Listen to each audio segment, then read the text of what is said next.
Welcome back, everyone. Today, we're going deep on something pretty uh, unsettling, I guess you could say. Oh, yeah. It's how these far-right groups in Europe are using AI for propaganda and spreading fake Just news. Yeah, information. disinformation, right? We've Mhm. got all these reports and analyses, and honestly, some of this stuff is like straight out of a sci-fi movie. It is pretty wild. Like, for example, did you know that after that whole Israel-Hamas thing, anti-Semitic incidents in the U.S. went up by 316%. Wow. It's crazy. And some of these groups are paying like $16,000 for deep fake videos to push their message.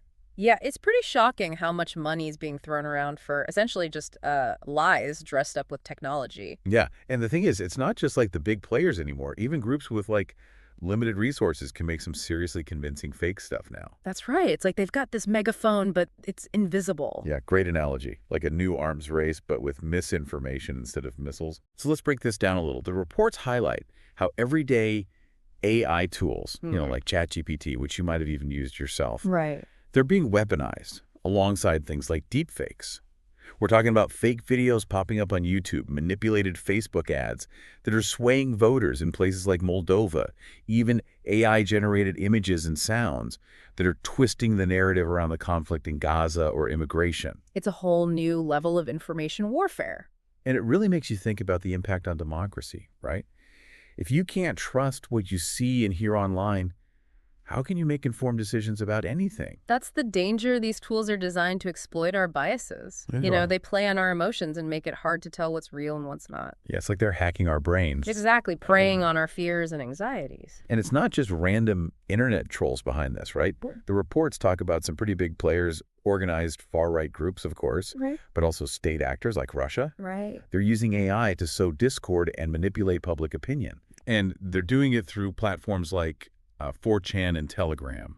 Wait, 4chan and Telegram. I thought those were just for memes and cat videos. How did they fit into all of this? Well, they can become what we call echo chambers, where people with the same beliefs, even if those beliefs are based on misinformation, Right. they gather and just reinforce each other's views. And a lot of these platforms don't have strong rules about what content is allowed, so it makes them perfect for spreading extremist stuff. So they create these online bubbles where reality gets kind of distorted. Exactly. And because these platforms operate across borders, it's super hard to regulate them. It's a constant game of whack-a-mole. Okay, so it sounds like social media companies have a huge responsibility here. Are they Right. doing anything to address this? Some are trying, for example, Meta is working on ways to moderate AI-generated images. Okay.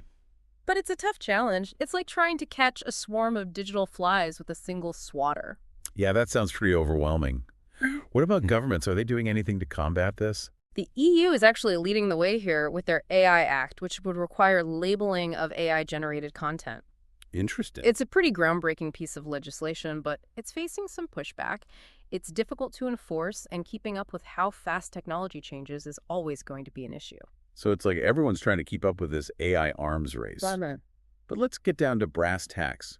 What are some real-world examples of how this is actually playing out? I know the reports mentioned a case in Slovakia. Yeah, in Slovakia, they used AI-generated audio recordings to try and influence the election. Imagine getting a call from who you think is a politician, but it's actually a deepfake designed to spread lies. That's terrifying. It's like something out of a spy movie. Are there any other examples like that? Well, there was an attempt to discredit the Labour leader Keir Starmer in the UK using a deepfake audio clip. And it's not just Europe. Even ISIS is using AI to create propaganda videos on TikTok. TikTok. Seriously. I mean, I know TikTok is popular, but I wouldn't think of it as a place for extremist activity. That's the point. They're using platforms where young people hang out, using algorithms and trends to spread their message to a larger audience. They're weaponizing the tools that are meant to connect us. So it's not just about influencing elections anymore. It's about shaping the way people think, especially young people. This is getting really creepy. And what's even more disturbing is that these groups aren't just spreading lies. They're using AI to create these really compelling emotional narratives that tap into people's fears and vulnerabilities. So it's not just about facts anymore. It's about manipulating emotions. How does that even work? It's called narrative manipulation. It's about framing information in a way that resonates with certain audiences, often by playing on existing prejudices and anxieties. Okay, now that's just scary. Do we have any idea how effective this is? Like, are people actually falling for this stuff? One study found that 72% of Jewish adults were worried about AI being used to spread misinformation, particularly anti-Semitic content. And there was that case in the UK, Hugh Nelson, who was jailed for 18 years for using AI to create harmful images. Wow, 18 years. That's a serious sentence. So it's clear that this is a real threat and it's happening right now. But what can we actually do about it? Well, that's a question we'll explore more in detail later. Okay. But the first step is understanding the problem, which is why we're talking about it today. We need to be aware of the risks, the trends, and what could happen if we don't do anything. Right, so awareness is key. Yeah. But knowing is only half the battle, right? What about action? What can governments, tech companies, and individuals do to fight back against this AI-powered disinformation machine? Well, that's a question for part 2. Right? We'll delve into the efforts to combat this growing threat, explore some potential solutions, and discuss what the future might hold. I can't wait. See you after the break. Welcome back. Before the break, we were talking about how far-right groups are using AI to spread their message. It's pretty scary stuff, but also makes me think about AI more broadly. You know, it has so much potential. How do we make sure it's used ethically, even beyond these extremist groups? Yeah, that's the big question, isn't it? And one of the biggest challenges is bias. AI algorithms are trained on these massive data sets. And if that data reflects existing biases in society, well, the AI is just going to perpetuate those biases. Right, makes sense. And this can lead to discrimination in all sorts of areas, like hiring loan applications, even the criminal justice system. Yeah, I remember reading about facial recognition software that was less accurate at identifying people of color. That's a pretty big red flag. Absolutely. Yeah. And it's not just the data itself, it's also about who's developing these systems. If the teams creating AI lack diversity, their own biases can creep into the design process. So diversity in tech isn't just about fairness. It's about making sure AI is built with a wider range of perspectives. Exactly. And then there's the issue of transparency. AI can be a bit of a black box, even the developers might not fully understand how it makes certain decisions. Right. And that lack of transparency makes it really hard to hold these systems accountable. Especially when we're talking about AI in healthcare or self-driving cars. We need to know how these systems are making decisions that could literally be life or death. Exactly. And then there's the whole question of jobs. As AI gets smarter, it's going to automate a lot of tasks that humans currently do, which could lead to job losses. That's a big concern I hear about a lot. How do we prepare for a future where AI is such a big part of the workforce? It's going to take a multi-pronged approach for sure.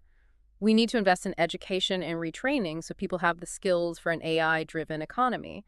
And we might need to think about things like universal basic income or shorter work weeks to deal with the economic shifts. So a lot of big questions and no easy answers. But it sounds like having these conversations is a good starting point. We need to be actively thinking about the ethics of AI, making sure it benefits humanity and doesn't cause harm. I completely agree. And it's not just up to policymakers or big tech companies. Each of us has a role to play. We need to educate ourselves, be critical of the information we see online, and talk about these issues with our friends and families. So what can we do on a personal level to navigate this AI world that seems to be changing so fast? Any practical tips? Definitely. First and foremost, be skeptical. Don't believe everything you see online. Question where the information is coming from. Think about potential biases and look for evidence from reliable sources. That's good advice. It's easy to get caught up in a viral post or video, but taking a moment to think critically can make a big difference. Another tip is to be aware of your own online behavior. The data we create through our searches and likes is used to train AI algorithms. Be mindful of that digital footprint and think about what information you're sharing. So we need to be responsible data producers, not just critical consumers. Exactly. And lastly, I'd encourage everyone to learn more about AI. There are tons of resources out there, books, articles, podcasts like this one, even online courses that can help you understand the basics and how AI is impacting society. Knowledge is power, as they say. The more we understand AI, the better prepared we'll be to handle its challenges and make sure it's used for good. Speaking of which, you mentioned earlier the EU's AI Act.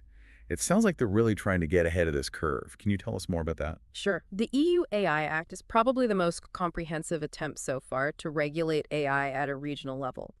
They're taking a risk-based approach, identifying 4 levels of unacceptable, high, limited, and minimal AI systems that are considered to pose an unacceptable risk, like social scoring systems or anything designed to manipulate people's vulnerabilities, would be banned outright. That makes sense. Those are the kinds of applications that could have really negative consequences. Right. Then there are high-risk systems, things like AI used in healthcare, transportation, or law enforcement. These would have strict requirements like data quality standards, transparency obligations, human oversight, and testing before they can be released. So it's like building safeguards right into the systems from the start, making sure they're developed and used responsibly. Exactly. Limited systems would mostly just need to be transparent, like making it clear to users that they're interacting with AI, and minimal risk systems would have very little regulation. So it's a tiered system that tries to be flexible while still addressing the most serious concerns. Right. And something really interesting about the EU AI Act is its focus on fundamental rights. It specifically prohibits any AI that violates those rights, like privacy, non-discrimination, and freedom of expression. That's a really important point. It's about making sure AI development aligns with our core values as a society. Absolutely. And it's not just about what happens within the EU. The law also applies to companies outside the EU if they want to sell AI systems in Europe. Wow. So it could set a global standard influencing how AI is regulated everywhere. Potentially, yes. And this is where things get interesting. The US has typically had a more hands-off approach, focusing on innovation and letting the market drive AI development. But even there, things are starting to change. President Biden recently issued an executive order about safe and trustworthy AI, so they're starting to acknowledge that some oversight is necessary. So we're seeing different regions starting to ask the same questions about AI regulation. It's like everyone is realizing that this is a global issue that needs global solutions. Exactly. And it's not just governments. Private companies like Google and Microsoft are developing their own ethical guidelines for AI. They're realizing that they need to be part of the solution too. That makes sense. They have a lot of power and influence in this space, so it's good to see them stepping up. But it also makes me wonder, is there a risk of these companies having too much influence over how AI is developed? That's a valid concern for sure. We need to find a balance between encouraging innovation and making sure AI development benefits the public. It's a tough balance to strike. Well said. So the EU AI Act is a big step forward, but it's really just the beginning of figuring out how we're going to govern AI on a global scale. It's going to be a long and complicated process, but it's a conversation we need to have. Absolutely. And it's a conversation that needs input from all sorts of people, policymakers, tech experts, philosophers, social scientists, and most importantly, the public. Right? It's about making sure that AI is shaped by our values and benefits all of humanity. Well said. And on that note, let's zoom back in a bit. Before we went down this regulatory road, we were talking about how far-right groups are using AI to radicalize people. The reports we've got here go into some pretty sophisticated tactics. It's not just about spreading fake news anymore, is it? No, it's definitely more insidious than that. It's like they're using AI to build these personalized pathways to radicalization. Exactly. One of the most worrying trends is the use of AI to target vulnerable individuals. Groups like ISIS are using social media data and algorithms to identify people who might be susceptible to their propaganda. They look for signs of loneliness, dissatisfaction, or a sense of feeling lost, and then they tailor their messages to appeal to those feelings. Wow, so they're using our own data against us, But turning our vulnerabilities into recruiting tools. And AI is making it even easier for them to do this on a massive scale. precisely. And they're using AI to make those messages even more powerful. Think AI-generated memes videos, even chatbots that can engage in conversations that feel incredibly real. It's all designed to draw people deeper and deeper into these extremist ideologies. It's like a digital siren song, luring people in with promises of belonging and purpose. But underneath it all, there's a dark and dangerous agenda. And what's even more frightening is that this is all happening under the radar. A lot of people don't even realize they're being targeted. You're right. Remember back in 2016, most people involved in extremist activities were identified through their online behavior. They were often acting alone, leaving a digital trail that eventually led to their detection. But AI allows these groups to reach a much wider audience, spreading their message far and wide while remaining largely undetected. It's a chillingly effective strategy. So it's like they've gone from fishing with a rod to using a giant net, scooping up vast numbers of people who might be vulnerable to their message. And because it's happening online, it's much harder to track and even harder to stop. Exactly. And that brings us to the million-dollar question: what can we actually do about this? Well, we've talked about some of the efforts being made, but I'm curious to dive deeper. What are governments doing? What about tech companies? And Most importantly, what can we as individuals do to protect ourselves and our communities? That's what we'll explore in the final part of our deep dive. We'll look at the strategies being developed to combat this AI-driven threat and discuss the role we all play in shaping a future where technology is used to empower, not exploit. I can't wait to hear more. See you after the break. All right, we're back for the last part of our deep dive into how AI is affecting far-right extremism in Europe and globally. It's been heavy stuff, but hopefully everyone listening is getting a better understanding of this whole thing. I think so too. And it's important to remember that we're not powerless against these challenges. We can push for change from our governments and from tech companies, and we can learn more and be more critical thinkers so we can navigate all this digital stuff. Right on knowledge is power. So let's go over some key points for everyone listening. First off, AI, it's a double-edged sword, can do amazing things, but it can also be used to hurt people. And we're seeing that happen right now with these far-right groups. Exactly. They're using it to spread disinformation, to manipulate people, and to encourage violence. It's like information warfare 2.0, and it's happening everywhere. And the second thing is we can't just sit here and watch this happen. We have to be aware, we have to get involved, and we have to be critical of the information we see online. Question your sources. Think about bias. Look for real evidence. It's like having a built-in BS detector. And we also need to think about what we do online ourselves. Our searches, our likes, the stuff we buy online, it all feeds into these AI systems. So we're all responsible for being careful about the digital trail we leave behind. Good point. It's not enough to just be critical of the information we see. We have to think about what information we're putting out there, too. Yeah. Okay, so what about the people in charge? What can governments and these tech companies do to fight this? Well, for governments, the EU AI Act is a big deal. They're trying to control these high-risk AI systems, set standards for transparency and making sure humans are still in the loop. It's a bold move, and it could have a huge impact worldwide. Yeah, it's like they're saying, hey, we're not letting AI go crazy. Yeah. We need some rules here. Exactly. And even though the U.S. usually takes a more relaxed approach, they're starting to realize they need some control, too. Biden's recent executive order is a sign that they're getting serious about this. So it seems like governments are starting to wake up to the danger of AI with no rules. Yeah. But what about the tech companies? They're the ones building these systems in the first place. Right, and some of them are trying to do better. Google and Microsoft, they're making their own ethical guidelines for AI development. They're putting money into research to make AI systems more transparent and accountable. But isn't it in their best interest to keep things a little hidden? No. I mean, their whole business is based on collecting our data sometimes without even telling us. Yeah, that's a valid concern. And that's why we need strong rules to make sure these companies are responsible for the AI they create. Yeah. We can't just trust them to do the right thing. We need ways to make sure they're developing AI ethically. So it's a tough balance, right? We Yeah. need to support innovation, but we also need to protect our privacy, our safety, and our basic rights as humans. You got it. And that's why it's so important for all of us to be part of this conversation. We need to talk about this in our communities, in our schools, at work. We need to talk to our leaders and tell them to make ethical AI development a priority. It sounds like it's way bigger than just one country or one company. It's a global problem that needs a global solution. Absolutely.